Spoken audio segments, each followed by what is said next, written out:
फैसले जिनकी वजह से उनको दिक्कतों का भी सामना करना पड़ा, और जिसकी शुरुआत उन्होंने की थी उसके बाद किस तरीके से एक ऐसा समय भी आया जब मुसीबतों का सामना भी करना पड़ा।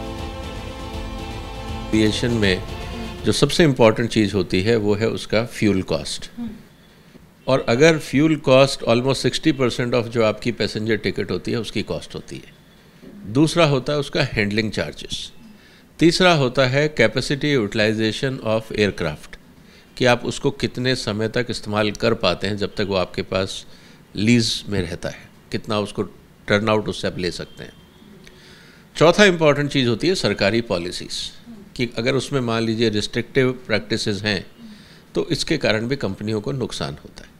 मेंटेनेंस कॉस्ट बहुत हाई है, फ्यूल कॉस्ट बहुत हाई है, पायलट एंड केबिन क्रू की जो सैलरीज हैं वो बहुत हाई है। ये 3 मेजर कंपोनेंट्स, तो जब तक कि जो इन तीनों चीज़ों में, इन तीनों कॉस्टिंग्स में सिनर्जी नहीं ला पाएगा, प्रॉफिट मिलना मुश्किल है। तो देखिए 2 और एविएशन कंपनियां जो कि उड़ते उड़ते हाफने लगी, एक का नाम तो उसमें से गोयर है, सुनाते हैं। अगर आज मान लीजिए कि आपने टैक्सेशन उस पर रखा हुआ है 30% और एविएशन फ्यूल के रेट बढ़ गए बहुत ज़्यादा, अब उस पर 30% टैक्स लगेगा। ऐसी स्थिति में आपको तुरंत एटीएफ के जो टैक्सेशन है उसको कम करना चाहिए ताकि जो इकोसिस्टम है वो चलता रहे।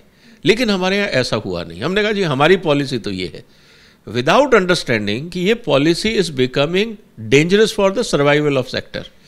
तो हमारे यहाँ जो रिजिडिटी है, हम लोग मार्केट के हिसाब से पॉलिसी नहीं बनाते हैं, हम पॉलिसी बना के उम्मीद ये करते हैं कि मार्केट पॉलिसी के हिसाब से चलेगी।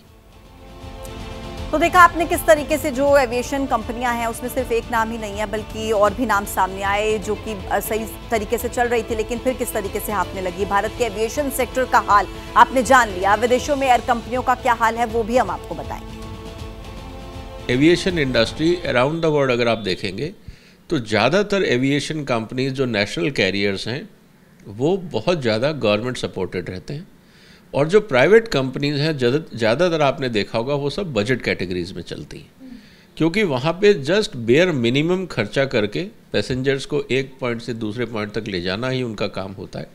लेकिन हमारे यहाँ बहुत सारी कंपनियों ने एयर इंडिया के पॉइंट ऑफ व्यू से कम्पीट करने की कोशिश करी कि हम उसमें अलग अलग लग्जरीज देंगे, फैसिलिटीज़ देंगे, लेकिन कंज्यूमर उसकी कॉस्ट नहीं देता।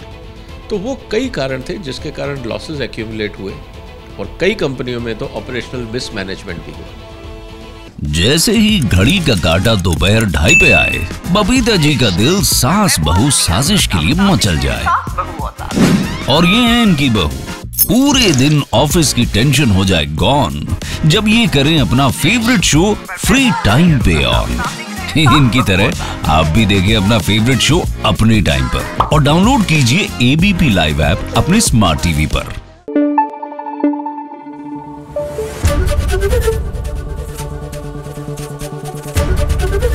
एबीपी न्यूज आपको रखे आगे।